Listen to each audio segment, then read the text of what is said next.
Hello everyone.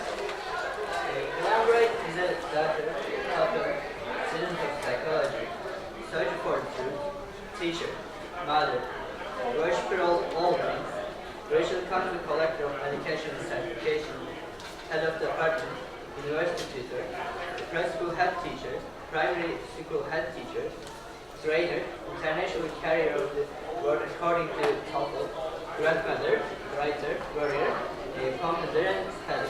Thank you.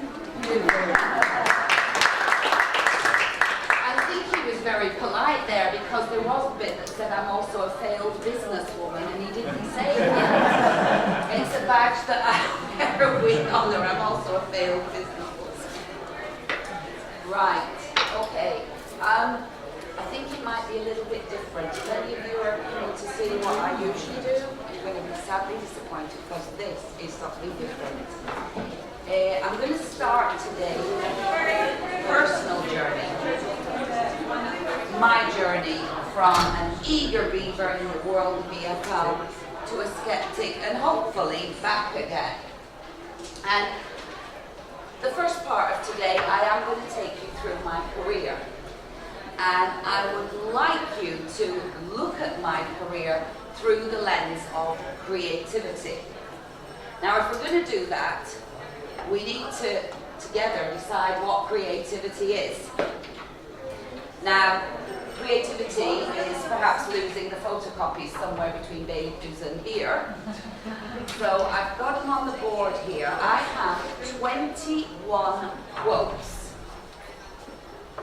21 quotes from people talking about what they believe creativity is. Because I've lost your photocopies, I'm going to have to read them to you. Or you're going to have to stand up and look at them. Now, the thing about these 21 quotes is 20 of them are by creative writers. One of them is by a scientist. So I'll read them out for you, and what I'd like you to do is, if you think that one is the scientist, can you shout, "Scientist!" Okay? Building universes out of nothing. Giving the world something it didn't know it was missing. Taking what's in front of you and everybody else and making something new out of it. Creativity is expressing your ideas in a full contact, full color way. No, sir. Maybe a scientist? They're all scientists. 20 of them are creative writers. Creativity brings good things in the world that otherwise would not exist. It's a noble act of pushing back darkness and giving hope to despair. Very lucky scientists do get along with it. Seeing and communicating ideas in ways that are unique, compelling, and unexpected. It's our brains doing what they do. That's the scientist. That's the scientist. It's our brains doing what they do. When we talk about creativity, our initial instincts drive us towards thinking about Shakespeare and the great artists and the inventors. It's not. As far as science is concerned, creativity is just our brains doing what they do. He says in science, we define creativity as an idea that is novel, good, and useful. Our brains take all these thoughts, take the stimulus, and they make connections. Now, if this is our definition of creativity, it means that every single conversation you have with your friend, sitting there with your cup of tea, gossiping about your neighbours, is a creative act. Your brain is making the connections and producing something new. It means that when a baby picks out those sounds and connects them with what it can see, and then turns them around and sends something out of its mouth, that is a creative act. Language is, in of itself, creativity. So, if we take the scientific view of creativity, and we look through that at my life, I would like you to look at it in two ways. One, I'd like you to look at my life and think about the creativity that's there. I want you to ask yourself this question. In this particular experience or event, is creativity being lost? Is it being strangled? Is it being damaged in any way? And I'd like you to do it like this. Has everybody got a piece of paper and a pen? Yeah. Can you write the word creativity in nice big letters? Can you write it in nice big letters? Right, so we're looking for creativity there. Is it being supported? Is it being strangled in any way? And if you think it's being strangled, what I'd like you to do is start scribbling out your word. You can scribble out a little bit of the letter if you think it's just a little bit of a squeeze on creativity. If you think, good God, that is really slapping creativity down, you could perhaps scribble out a whole letter. And the other thing I want you to be thinking about, so you've got two jobs. Scribble out when creativity is getting the hammering. The other job is, have I ever had an experience or a feeling like that in my role as a teacher? Okay, so off we go with my life as a teacher. With apologies, another definition of creativity by a chap called Seth is, this might not work. I'm going to try it anyway. So, this is where all our careers start, isn't it? Out there in front of the university gates, final exams are over, and I walk away with a sheet of paper that said I was good to go. There were paths to choose from, but which one to follow? Tinker, tailor, lawyer, preacher. For my sins, I became a teacher. I had to get better, had to learn from the best. With the 4 blue dots, I felt truly blessed. World leaders, trendsetters, everything ELT. Now that would be the path for me. I got a job and was proud as punch as I turned up on that first day. A language school run by Americans, which didn't quite sit right, I have to say. They gave me a book. It was dull and old. I'd better do what I've been told, and that was start at the beginning, work through to the end, follow this linear plan. No excursions, no diversions, but you can test them every now and again. The joy of language, I couldn't feel. The progress, I couldn't see. But they paid my wages, and in the end, surely they knew better than me. So I drilled, and I drilled, and I drilled, and I drilled. I drilled day in and day out. I drilled till every page was filled with lexis and tenses and nout. Every once in a while, the rebel raised her head, and I did something naughty instead. Naughty games, naughty projects, naughty songs, even a naughty trip out. But then I drilled some more, and some more, and some more, plodding away to the end, where the whole life drilled swallowed us all up. And I knew that that book wasn't my friend. As a mother, the only books in sight were those that were fun and read of a night, when snuggled up warm and ready to bed, with not a thought of teaching roaming round in my head.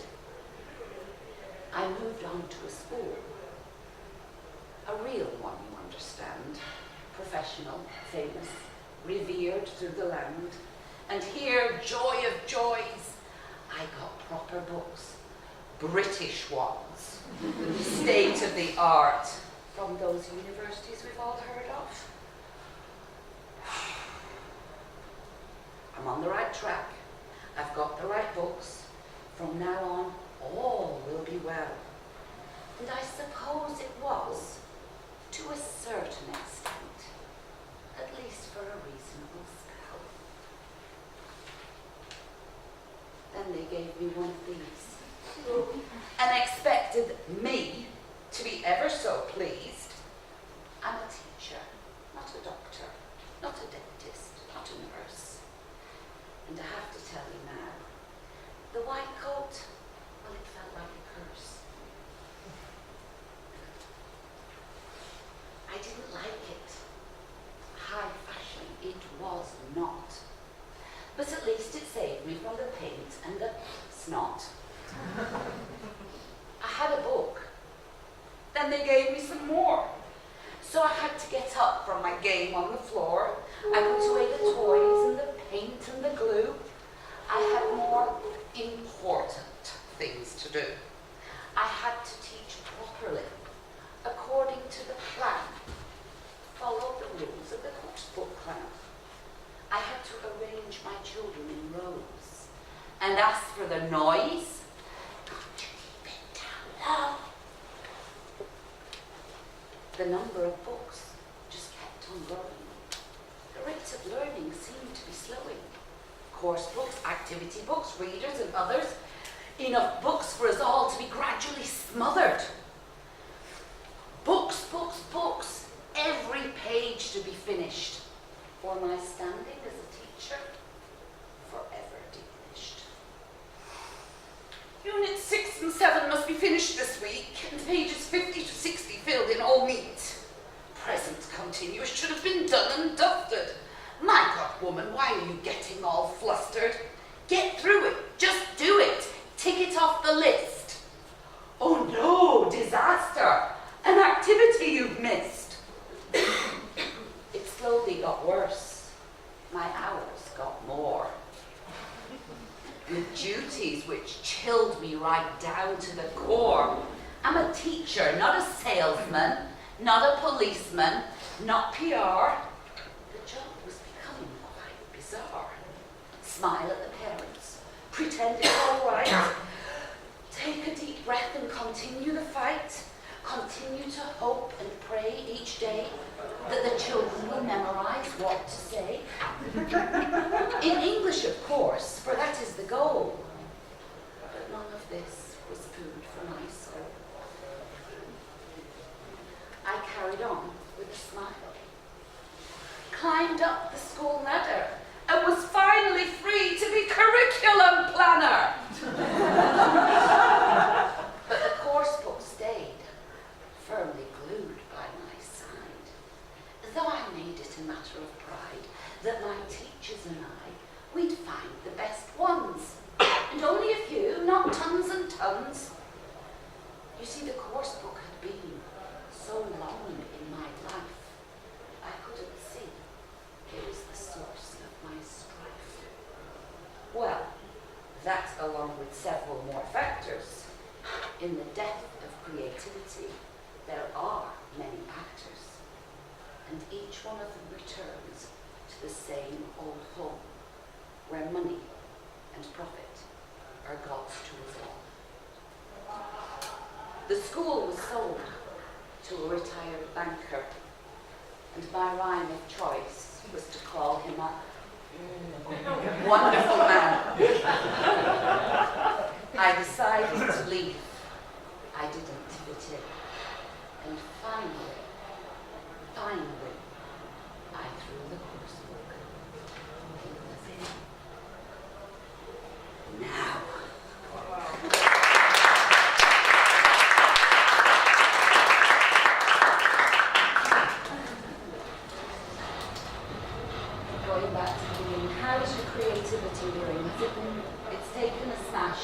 You've got some left. Has everybody got a little bit of creativity left there? We've got it. They're not going to knock us down. Yeah? What about experiences and feeling? Yeah? Now, I started teaching quite a few more years than you guys did, and I'm sure nobody's going to give you lardo these days. But many of the things that I lived through, worldwide, we're not talking about Turkey here, we're talking about worldwide, where education is a commodity. We're all living through these things, sadly. But we're not dead yet. So there I am, unemployed. I walked out. I'm unemployed. I need to start looking for a job. But I have time on my hands. Yay!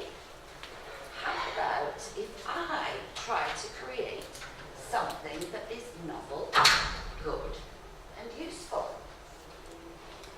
Bit scary at first because, well, I need my tools. And I also need to feel that maybe I can do it. I mean, who am I? So what I want to create is, I want to create the best way to create language in a very young learner classroom. Now, I must say here, I am focusing on the tiny ones. I'm focusing on the tiny ones. I'm not talking about middle school. I'm not even talking about upper primary. I'm talking about the little ones. I want a classroom there where they can create their language. So, these are the tools that I'm going to use for my creativity. We need some tools, yeah? This is what I had on my abstract. One blank sheet, one passionate heart, one bubbling mind, some intuition and instinct. Of course, everybody will use different tools. These are the ones I want to use. I'm going to have to look into my tool shed to see if they're still there. When I look in there, I might see that they've been damaged. These were the questions. If anybody of you read my abstract, these are the questions. Has academia drawn their own lines on our sheet? Has big business popped our bubbles? Have profit margins mortally wounded our passion? Have we been bullied and badgered away from our own instinct? Now, even with all of these, if I say absolutely not, I've still got all my tools. I've got the most important question is, do teachers know how to teach better than any textbook? The answers I gave was, I really don't know. I honestly don't know. Not to any of them.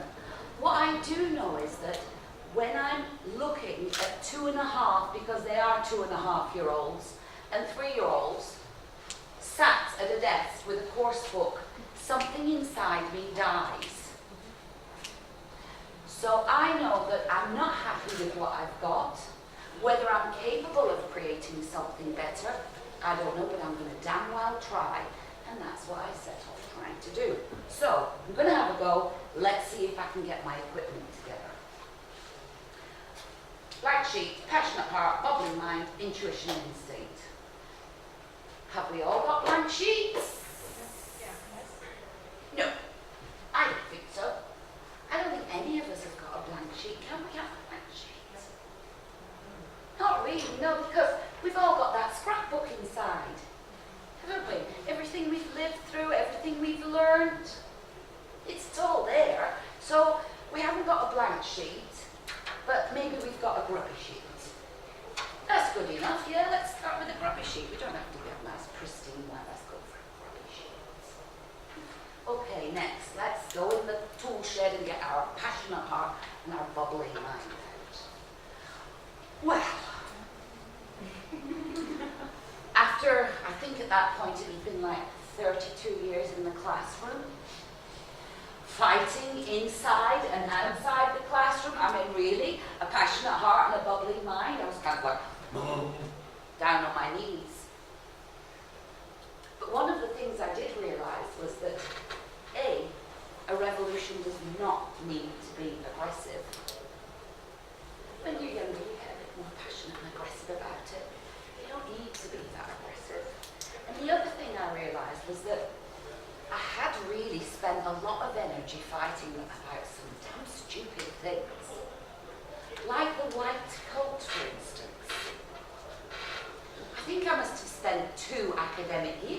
fighting about that. Not going to wear it. Don't want to wear it. Why should I have to wear it? What a lot of energy over a pretty common thing. I realised it was a silly fight when a little boy did get snot all down my cashmere sweater, and I thought, you know what? Just wear the damn coat. So some battles are really not worth fighting. And when you do fight your battle, you don't have to do it with anger and aggression. So I decided that, and I looked at my heart and my mind, and I thought, well, I've got them. My heart's a bit battered, and my mind's a bit sluggish, but man, it's there. Which left me with intuition and instinct, which I need. Now, these are very tricky little beggars. When you open your tool shed to look for your intuition and your instinct, you've got to know what you're looking for. Intuition is something that in the scientific era, which has been like 100 years here, the scientific era, intuition, I think, has had a lot of bad press. I sometimes wonder whether it's because intuition is sort of somehow thought of as a female thing. Intuition's had a lot of bad press. You can't quantify it, you can't measure it and see it. So intuition is what you feel is right. You haven't consciously reasoned it all out. You haven't got the research, you haven't got the facts, but somehow you just feel that is right. Instinct is that inbred way that we behave. It's when you act without thinking about it at all. And they can be quite tricky. But I do have at least one scientist that says, you know what? Intuition isn't all bad. If you've got Albert Einstein on your side, you're okay. So let's get our intuition and our instinct out. We're going to be careful with it, because one thing about intuition is sometimes it's so totally wrong. Intuition would tell you when you're walking down the road that the world is flat, yeah? There's still lots of people that believe the world's flat. So we're going to use our intuition, but we're going to be a little bit careful with it. There we are. I've got a grubby sheet, I've got a battered heart, a slightly sluggish mind, I've got a sometimes faulty intuition, and I've also got my screaming instinct. And my instinct is screaming because it's been suppressed for so long.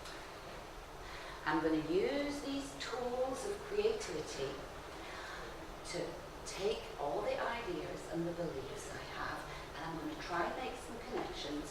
I'm going to try and put them together and make something that is going to be used in the classroom so that children and teachers can create language. My beliefs. Now this is where I wanted to share, because I have certain beliefs. I call them beliefs. They're not facts. They're what I believe. Now remembering we're talking about very young learners. I believe that EFL course books do a disservice to young learners. You can get mad at me. Have a go at me. Come on. Anybody? No? Come on, there's got to be somebody here that doesn't agree with me. Please. I've seen it happen. That's why I know this is correct. They've put a course book in front of my 2.5-year-old son, and it's toy to him. Okay. Sorry. It's all right. So we're going to get somebody arguing somewhere. The EFL course books, by their very design, take away my freedom to create and follow my instincts. Arguing? Okay. EFL course books make my classes more difficult to manage. No. You disagree? Yeah, I disagree. Okay, go for it. Why do you disagree? Like when you have a course book, you have the planning all out, you have your minutes filled, you don't have the things, students have no time to do any chaotic movements. They just do the activity you told or the course book told them to do. So they don't have any time to misbehave because they are doing the activity according to the course book itself. But when you don't have the course book, because sometimes I'm doing my lessons without the course book. I do some other stuff like listening, but it's more chaotic and they just got lost easily because maybe the creativity level is just dropped. Okay. Anybody want to go back there? Come on. It's a bit like a train. So when you're using a course book, you're on a train and it stops at the same station. You know where it's going. It's going to start at A and go to B. If you don't use a course book, you don't know where your kids are going. So it's so much easier with a course book. I agree. You agree with that? It's easier to keep going. Yeah. Because you're It shows you the way. I mean, you don't have to use it like a course book totally, but if you use Right. it like a reference book, like it's like your train example, it can guide you somewhere and you know where you're going. Yeah. Agreeing on this, the kids are not used to course books, that if you come in with worksheets and things like that, they're not going to take it seriously. Right, okay.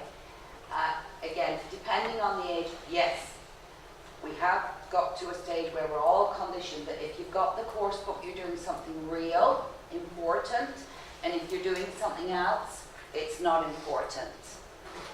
However, is there anybody that agrees with me that it's easier to manage a class without a course book? One person. I Oh, you don't use ones? Oh no. Yeah. Why do you agree? I'm working as a storyteller. I don't use books like at all. Sometimes I read, like storybooks, but I'm not using like main course books. And when you come up with something when you come up with great ideas, and when you get to know the children, what they like doing, and it's so easy when you come up with a game that they all like, then you can make them you can make them learn anything you want. I guess it's easier for them because when you tell them to do some activities on the book, they might feel lazy about it. Some of them, for example, I have a student, last year I was doing the main course book. He just didn't like to color those things, But this year, he's happier because he gets to play with the puppet, he gets to, sing songs and everything. It's easier way to teach, I guess. I think here, what we need to think about is what we mean by manage.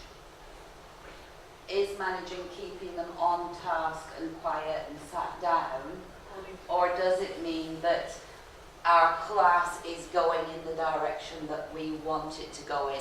And I personally feel that with very, very young learners, that our program to play and to move, that if you can set up your classroom with different activities, and if you can spend your first 6 weeks, 2 months of term actually training the kids, after that, it's a double.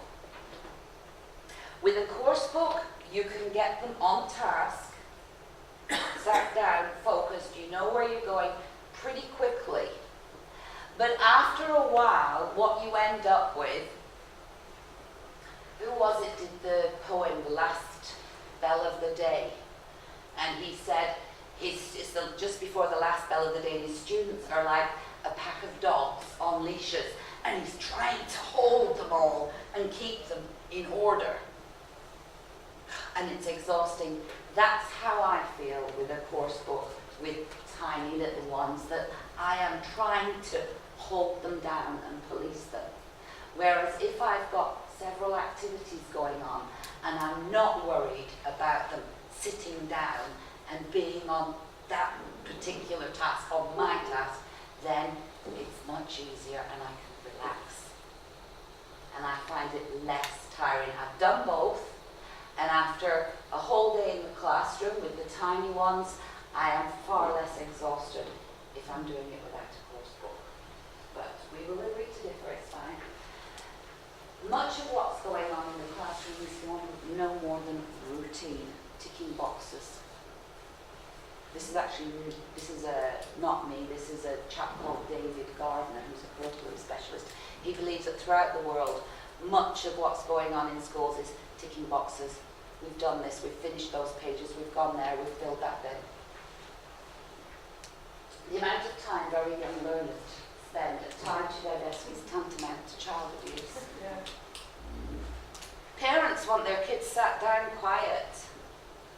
And I've asked a couple of them, excuse me, would you you ask Honor, who's 4-year-old, to sit at the dining room table from 9 o'clock in the morning until 4 o'clock at night, all day Sunday? You can let him up to play every hour for a few minutes. Good God, no! That's awful. If it's awful on a Sunday in your dining room, why is it not awful every day of the week in the classroom? They need to get up. Very young learners can begin to acquire a language even with relatively few hours of exposure each week. Anybody disagree with that one? No, because I disagreed with it for years. Absolutely years I disagreed with this. I thought to acquire a language you needed absolutely masses of time. No. This is again something I've gone through. I live in somewhere where there are very few English speakers. My son's bilingual, but his English is stronger than his Turkish. You know, so no, I mean that's just me. So little exposure. Yeah. Okay. There's a lot of research going on at the moment, which is really interesting. If any of you are into this, in Africa, a lot of linguists are going into Africa because there's more polyglots in Africa than anywhere else in the world. You just, touch the standard African and say, how many languages do you know? And it's 2, 3, 4, 5, 6, 7, 8. And when they ask them, well, who taught you? Don't know. How did you learn? Don't know. Come on, remember. Well, the kids from the village down there used to come up once a week to play football. Yeah. They speak their language, we speak ours, and one day I went, oh God, I understand them.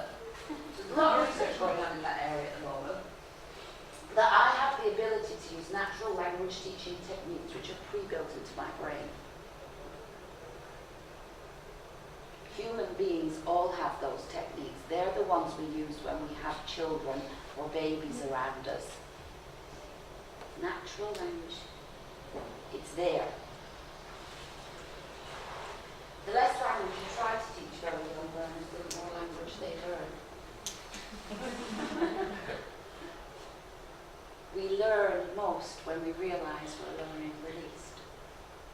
If you don't realise you're learning, you learn an awful lot more, especially for the turning ones. It needs plenty of exposure there.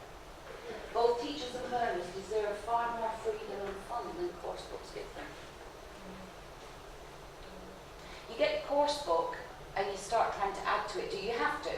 Yeah? Because it's two-dimensional.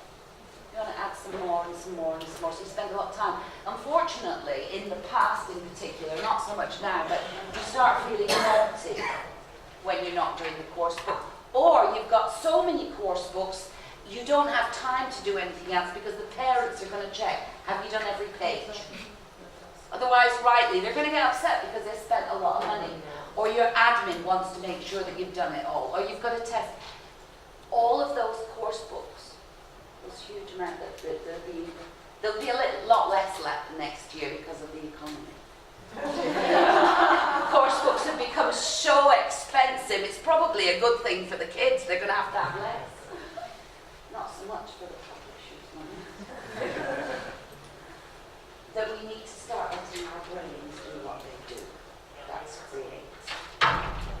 These are my beliefs.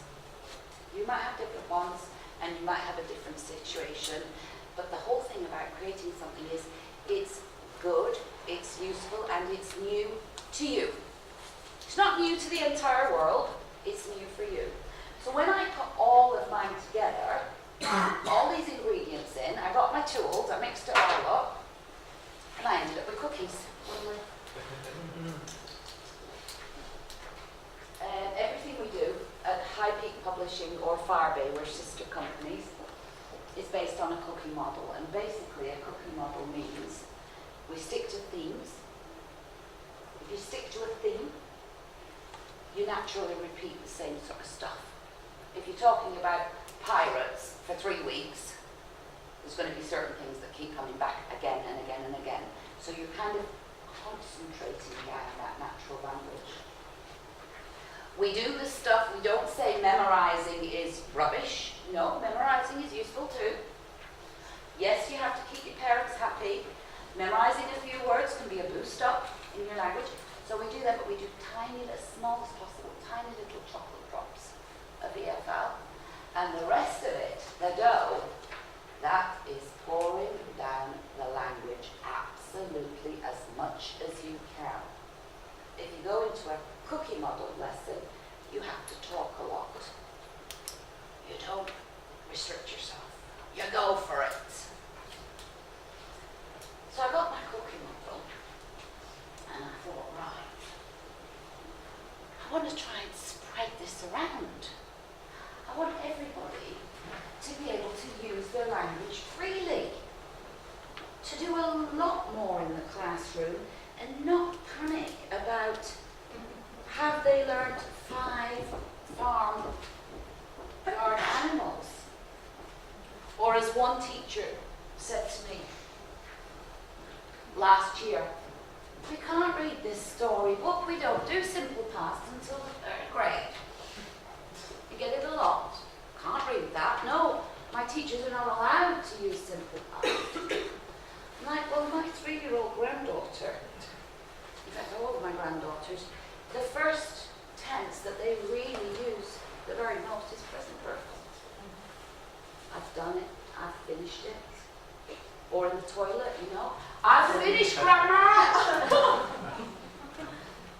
Yeah, that's the one thing of, why have I got to have this order? And why am I not allowed to be careful? I had a teacher once that I was observing and she was trying to give some instructions. She goes, 1, cut, cut, cut. 2. And I said, Jessica, why are you talking to them like that? She said, well, they don't speak English.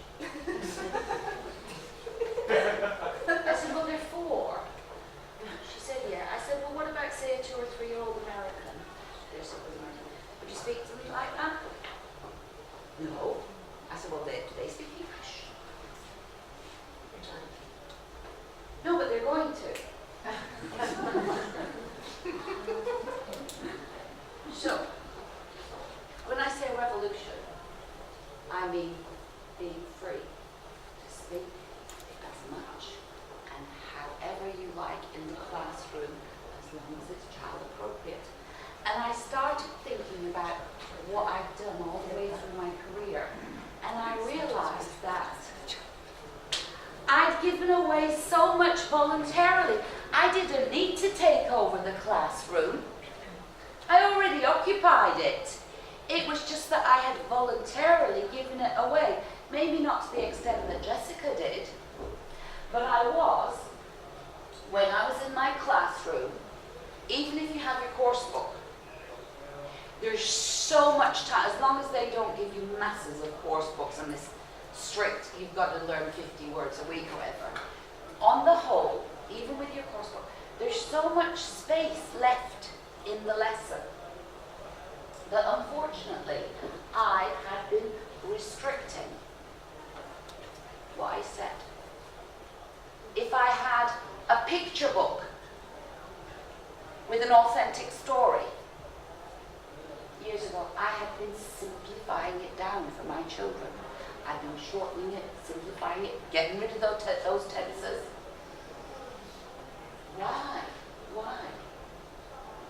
In the spaces that are left in your classroom, when you're reading a story, when the children are coming through the door after break time, when you're trying to organize, one real bugbear I have with the law course book is in L1 explain. If I have to explain it in L1, I don't want to do it. Classroom management has huge potential for us to expose the children to natural language. Classroom management shouldn't be a problem. It's an opportunity to actually use real language. And in all of those spaces that are left, like the classroom management, like the storytelling, you have 2 choices. You can go into memorized mode, or you can go into instinctive mode. Your instinctive mode is the way you will speak to a very young native speaker. It's there. Memorized mode is what all of us have been trained into as teachers, and it's pretty much a linguistic stranglehold. It stops us from going where we want to go. But in instinctive mode, we get creativity. And by creativity, I don't mean literature, I